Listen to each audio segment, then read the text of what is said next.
What's up mga ka-MM? Welcome back ulit sa ating Morimoto Vlog!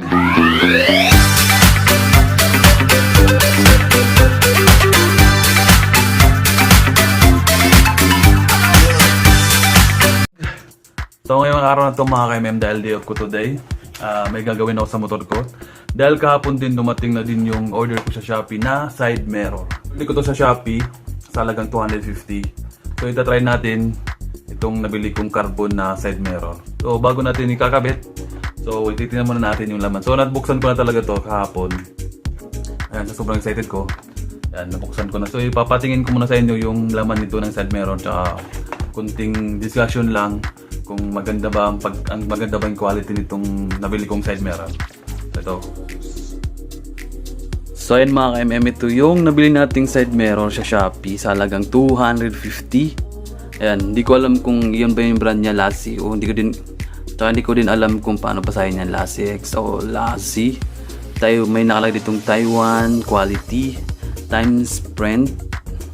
Tapos merong full of firepower. Then yan, nabuksan ko na talaga yan. Then dito sa kabila may nakalagay ditong